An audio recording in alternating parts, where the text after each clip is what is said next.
January 1944. Somewhere along a ridgeline in the Solomon Islands, the air hangs heavy with moisture and rot. Leaves drip from the night rain. Insects whine. Boots sink quietly into mud that never dries. A small group of American infantrymen lie motionless behind a fallen tree. Their uniforms are dark with sweat, rifles pressed into earth, eyes fixed uphill. Among them is one man whose weapon looks wrong. His M1 Garand carries a crude alteration near the rear sight, metal shaped by hand, filed unevenly, adjusted with guesswork instead of regulation. It had drawn smirks the night before, quiet jokes, a shake of the head from a corporal who had seen the manuals. Homemade equipment had no place in the U.S. Army. Ahead, movement breaks the green wall. Japanese figures step into partial view along the slope,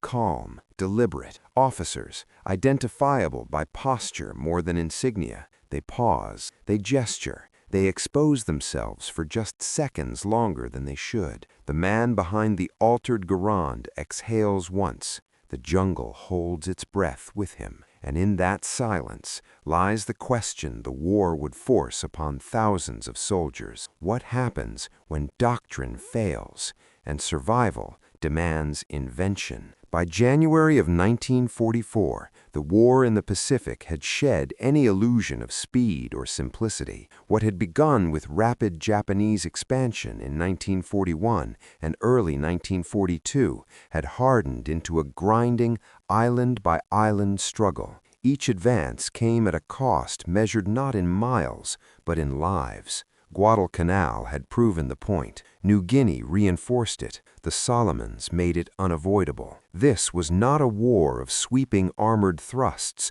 or distant artillery dominance.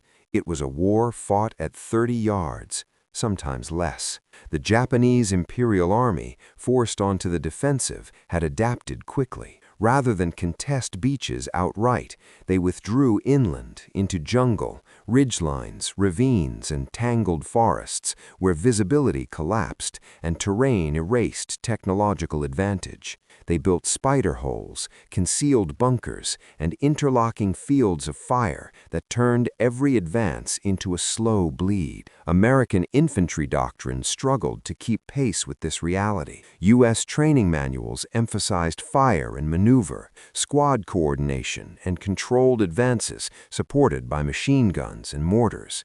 On paper, it worked. In Europe, it often did, but the Pacific stripped these concepts down to their bones. Dense foliage broke formations, radios failed, lines of sight vanished.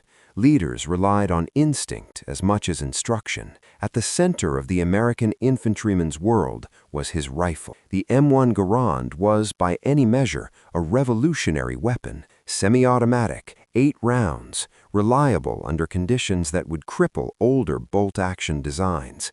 It gave U.S. soldiers a decisive advantage in rate of fire over Japanese infantry armed largely with bolt-action Arisakas.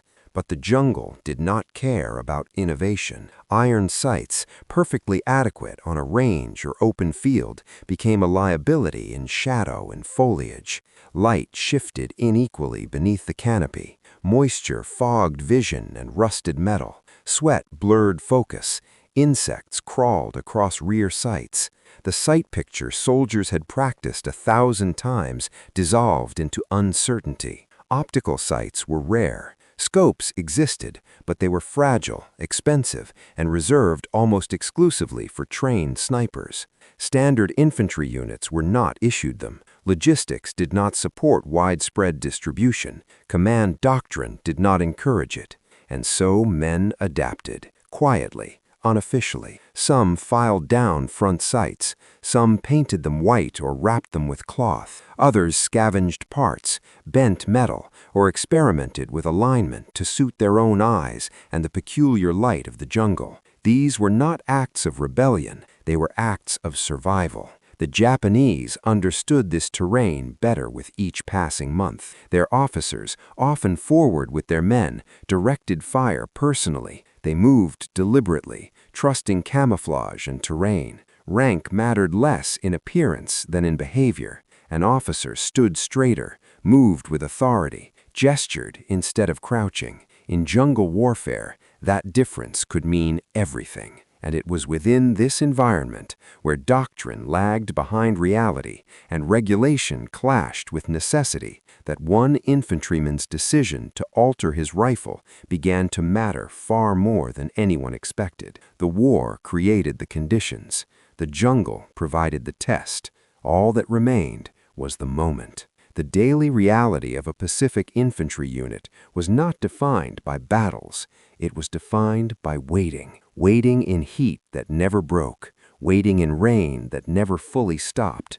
Waiting in positions carved hastily from mud and roots, where rifles rested across knees for hours at a time. In that stillness, men noticed every flaw in their equipment. The M1 Garand's iron sights were precise by design, a protected front blade, a rear aperture calibrated for distance. On a range, it rewarded discipline. In the jungle, it demanded conditions that rarely existed. Light filtered unevenly through the canopy, turning clear shapes into fragments. A front sight could vanish against bark or shadow. At dawn and dusk, the most dangerous hours, it blurred into the background entirely. A fraction of hesitation could mean the difference between firing first or never firing at all. Officially, modifications were discouraged. The U.S. Army prized uniformity. Equipment was standardized to simplify training, maintenance, and logistics across millions of men. A soldier altering his weapon risked reprimand. At minimum, he invited ridicule. At worst, he was accused of compromising reliability. Yet reality ignored policy. Veterans learned quickly that combat punished hesitation more harshly than nonconformity. Quiet adjustments became common. Front sights were darkened or lightened. Rear apertures filed slightly wider to speed target acquisition. Some men scavenged parts from damaged rifles. Others shaped small pieces of metal to guide the eye instinctively rather than precisely. These modifications were crude, uneven, entirely unapproved, but they worked sometimes. What mattered was not theoretical accuracy at 300 yards. It was the ability to identify a human shape at 50, to align metal and instinct in a heartbeat, to fire before movement vanished back into green silence. Commanders often looked the other way until something went wrong. A misfire, a jam, a missed shot that revealed a position. Then scrutiny returned. Field modifications were blamed whether or not they were responsible. The stigma remained. Within squads, skepticism was constant. A soldier who altered his rifle invited comment, mockery, sometimes good-natured, sometimes edged with resentment. War left little patience for what looked like vanity or superstition. Everyone carried weight. Everyone faced risk. No one wanted a liability beside them. And yet, the men who survived longest were often those who quietly bent rules. Japanese officers continued to operate forward. Doctrine emphasized leadership by presence.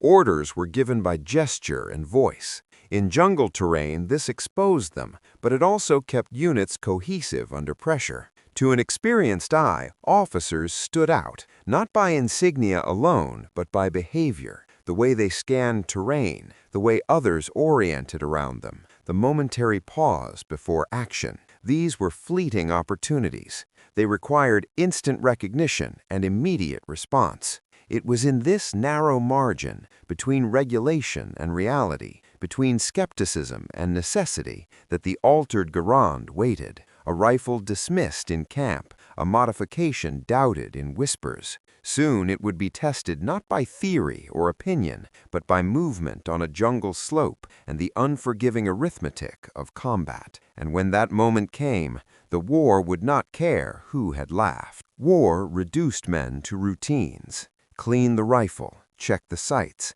count the rounds, drink when possible, sleep when allowed. In between, wait. The soldier with the altered Garand was no different. He carried the same pack, dug the same shallow holes, endured the same heat and insects. What set him apart was not confidence, it was frustration. He had missed targets before. Not wildly, not incompetently, just enough to know that the delay between seeing and firing mattered, enough to know that his eyes struggled in low light, that the front sight disappeared against shadow at the worst moments, enough to know that waiting for perfect alignment was a luxury the jungle did not allow. So he improvised. The change was small, barely noticeable unless one knew where to look, but in a unit trained to notice deviations, it stood out immediately. Someone noticed it during cleaning, someone asked about it, someone laughed. There was no open confrontation, just sideways glances, a muttered comment, the unspoken implication that this was unnecessary, that training should be enough. That kind of doubt cut quietly. In combat units, trust mattered more than rank. A man needed to believe the soldier beside him would perform under pressure.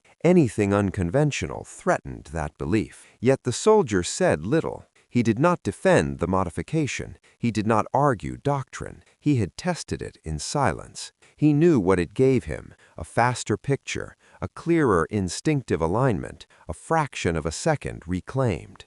In war, fractions were lives. He lay in position like everyone else, sweat pooling, heart steady, waiting not to prove a point, but to survive the next contact. He did not need approval. He needed results. And results would not come from words. Angle 2. The tactical angle. Japanese infantry tactics in the Pacific relied on control rather than speed. Units moved deliberately. Positions were chosen carefully. Terrain was studied and used. When contact occurred, leadership mattered more than firepower. Officers directed movement, coordinated counterattacks, and decided when to advance or withdraw. In jungle warfare, this made officers vulnerable. Unlike European battlefields, rank was not always hidden behind distance or vehicles. Officers moved forward to see what subordinates could not. They exposed themselves to observe enemy positions, adjust fire, and maintain cohesion in terrain that fractured communication. They were not reckless. They were necessary. An officer stepping into partial view might do so for only seconds. A glance, a hand signal, a shift in posture. Then he would disappear again into foliage. Those seconds were the window. American infantry learned to recognize the signs. Not medals or insignia, often obscured, but behavior. Who others looked to, who gestured instead of crouching, who moved with purpose while others waited. Engaging officers was not an abstract strategy, it was practical. Remove leadership, and movement slowed. Coordination broke, momentum stalled. But it required speed. There was no time to settle into a perfect firing position, no chance to refine a sight picture. Targets were fleeting and partially obscured. The difference between success and failure lay in how quickly a rifle could be aligned and fired with confidence. Standard iron sights demanded precision. Jungle combat demanded immediacy. This tension defined Pacific engagements. Firepower mattered, but timing mattered more. A single well-placed shot at the right moment could change the behavior of an entire enemy formation. The modified sight was not about range. It was about recognition and reaction. And in the seconds when an officer stepped into view, hesitation was fatal, not only to the shooter, but to everyone behind him. Angle 3. The weapon angle. The M1 Garand was built for durability, not for customization. Its sights were rugged, protected, and standardized. The rear aperture was designed to be precise, encouraging careful alignment and deliberate fire. This philosophy reflected pre-war assumptions about combat: clear fields of fire, defined targets, and time to aim. The jungle invalidated those assumptions. A homemade sight was rarely dramatic. It did not turn a rifle into a sniper's tool. More often, it was a subtle alteration, an adjusted aperture, a reshaped edge, a visual guide that aligned instinctively with the eye. These changes traded theoretical accuracy for speed. Ballistically, nothing changed. The .30-06 round left the barrel with the same velocity. The rifle recoiled the same way. Reliability remained unchanged if the modification avoided critical components. What changed was the shooter's interaction with the weapon. Instead of searching for alignment, the eye was guided. Instead of hesitation, there was confidence. The rifle came up, the sight found the target, and the trigger was pressed without delay. This mattered in jungle combat, where engagements occurred at short range and time was measured in heartbeats. Critics were not wrong to be cautious. Poor modifications could weaken parts or create inconsistency, but careful alterations made by men who lived with their rifles daily often enhanced performance under specific conditions. The Army did not document most of these changes. They lived and died with the men who made them. The altered Garand in that jungle clearing was not an experiment. It was a solution shaped by experience, trial, and necessity. It waited now, not as a symbol of defiance, but as a tool prepared for the only question war ever asks: can you deliver when it matters? The rifle was ready, the men were watching, and ahead, movement on the slope signaled that theory was about to end. Angle 4. The leadership angle. Leadership in the U.S. Army was built on predictability, standard equipment, standard drills, standard responses. In a force numbering in the millions, consistency was survival at scale. Officers were trained to trust the system because the system had to work everywhere, from North Africa to Normandy to the Pacific. Field improvisation challenged that trust. Junior officers and non-commissioned officers lived in a constant tension between enforcement and tolerance. They understood the reality of combat, but they were also responsible for discipline. An altered rifle sight raised questions. If one man modified his weapon, others might follow, without the same care or understanding. So skepticism was instinctive. When someone laughed at the modified Garand, it was not cruelty, it was caution, a way of reinforcing boundaries in an environment where boundaries were already eroding. Yet leadership in combat was also pragmatic. When bullets flew, regulations receded. Results took precedence. A soldier who performed earned trust quickly, regardless of how he did it. Conversely, failure erased any theoretical justification. This was the unspoken contract of war. The men in that unit did not need persuasion. They needed evidence. They needed to see whether the modification enhanced capability or introduced risk. Until then, doubt remained. Officers watched closely, not to punish, but to assess. Combat was a harsh evaluator, and leadership adapted when evidence demanded it. The altered rifle had not yet been tested in front of witnesses. When it was, opinions would shift, not through argument, but through outcome, and leadership would be forced to decide whether to tolerate what had once seemed unnecessary. For Japanese infantry, officers were anchors. The Imperial Japanese Army emphasized cohesion, obedience, and forward leadership. Officers led from the front not as a gesture of bravery, but as a practical necessity in terrain where communication broke down quickly. Orders were given by hand signal or voice.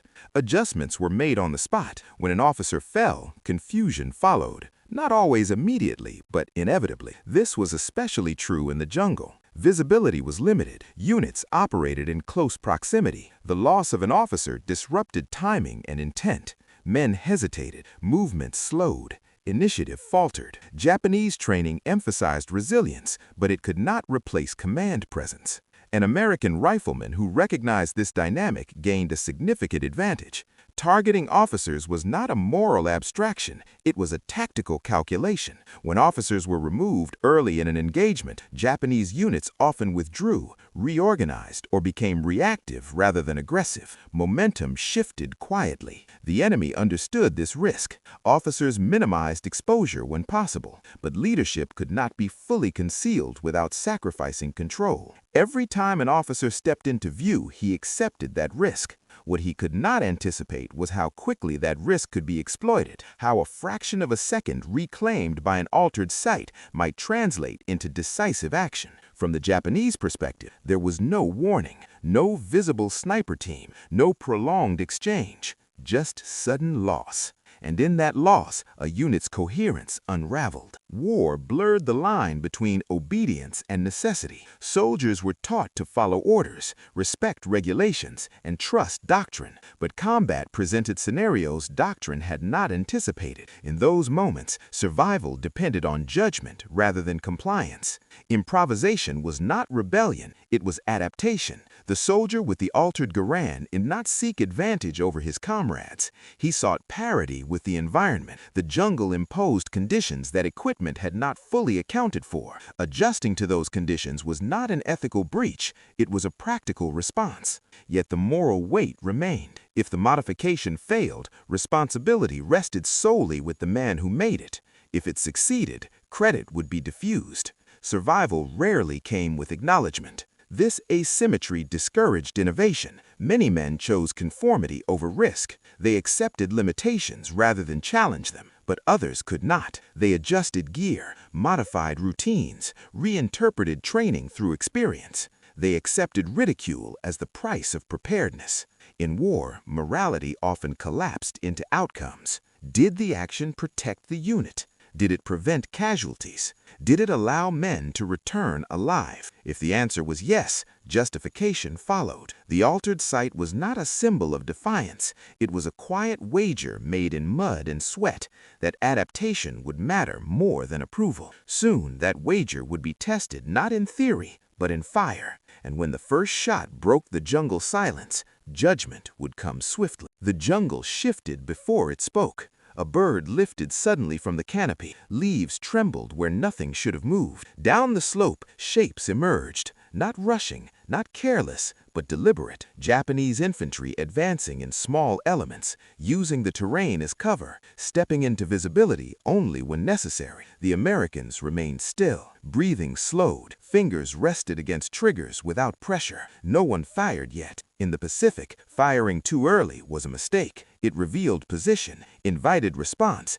and wasted the narrow advantage of surprise. Among the advancing figures, a pattern formed. One man paused longer than the others. He straightened slightly. He raised an arm, just enough. The men around him oriented instinctively toward his position. An officer. The soldier with the altered Garand adjusted his body into the earth. The rifle settled naturally against his shoulder. He did not search for alignment. The sight guided his eye where it needed to go. The front blade stood clear against shadow in a way it never had before. Distance was short, 50 yards, maybe less. There was no time to think about manuals or regulations, only posture, movement, and timing. The officer paused again, scanning. In that instant, the rifleman pressed the trigger. The shot cracked sharp and clean, swallowed quickly by the jungle. The officer collapsed backwards, disappearing from view. For a heartbeat, nothing followed. Then movement surged. Japanese soldiers dropped. Others hesitated. Someone shouted. The rhythm of the advance fractured. The American line held fire, waiting.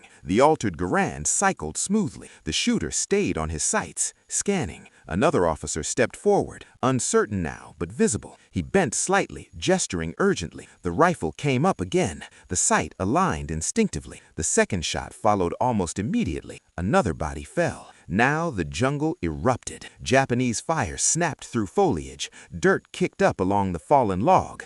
American rifles answered, measured and controlled. The fight had begun, but something had already changed. The Japanese advance had lost coherence. Movements were reactive rather than deliberate. Orders came late or not at all. Officers who would have directed the fight were gone or forced into concealment. The soldier with the altered sight remained anchored. He had shifted position slightly, adjusting to cover, but his focus never left the slope. Officers continued to reveal themselves, despite the danger. Command demanded presence, and presence demanded exposure.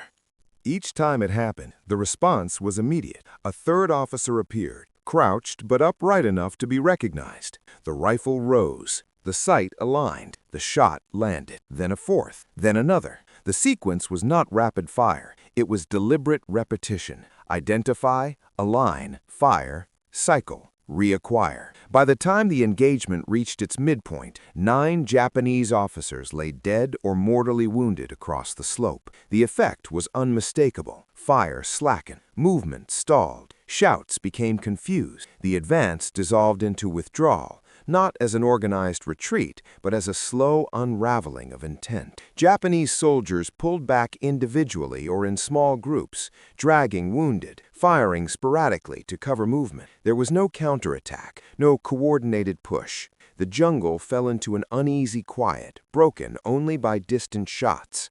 American soldiers waited. Minutes passed, then more. No renewed advance came. Only then did men begin to look at one another, to count, to process what had happened. No one spoke at first. The soldier with the altered Garand lowered his rifle and checked his surroundings.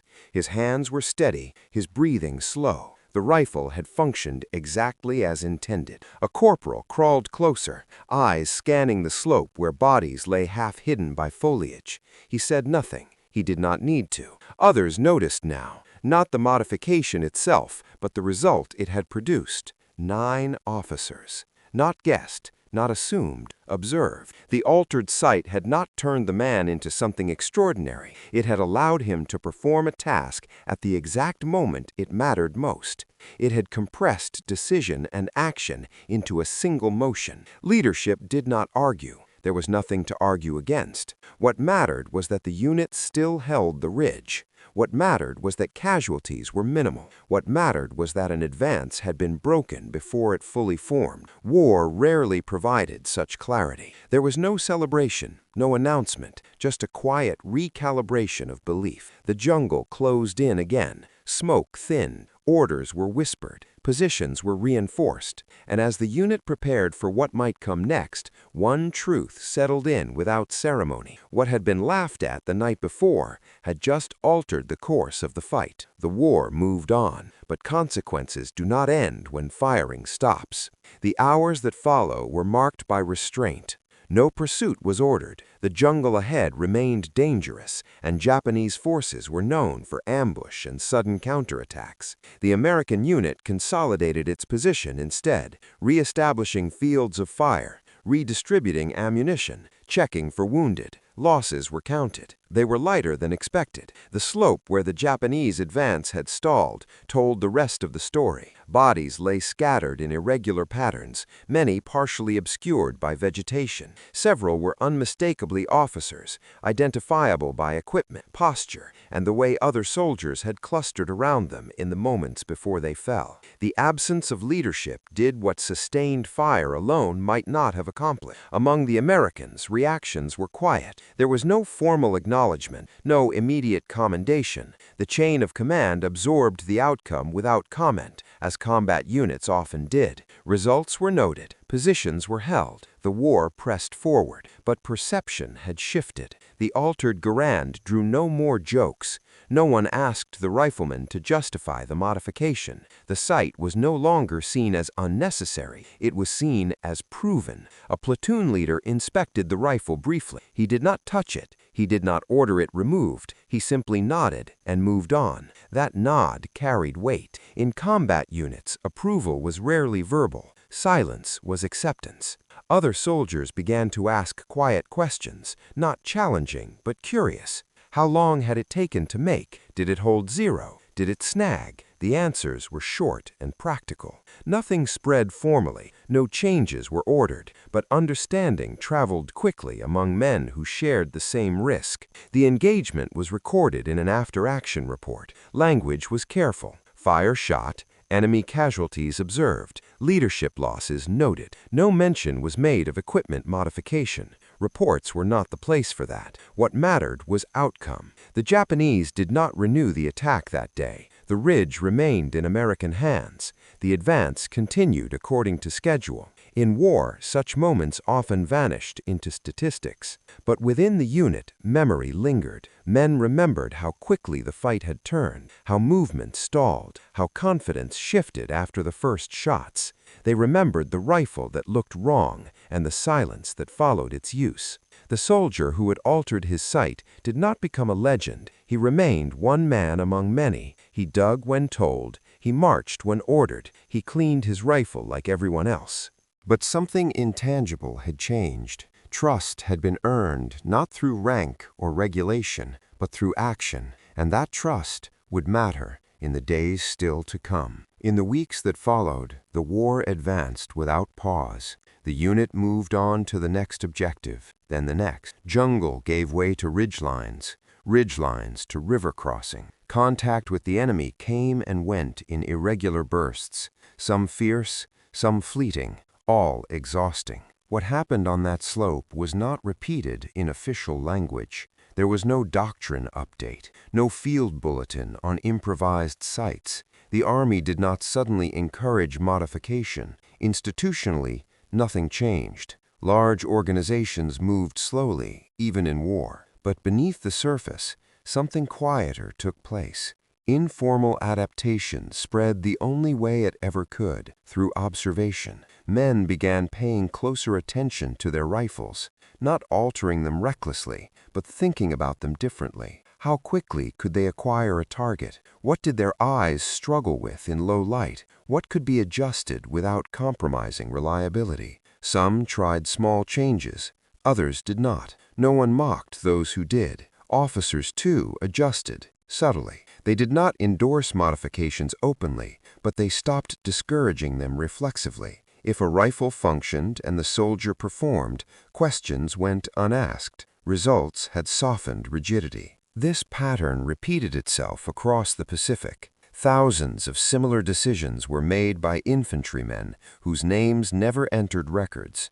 Adjustments to web gear, changes in movement, weapon handling refined by experience rather than instruction. Each one small, each one invisible in isolation. Together, they shaped how the war was fought on the ground. Japanese units, for their part, adapted as well. Officers became more cautious.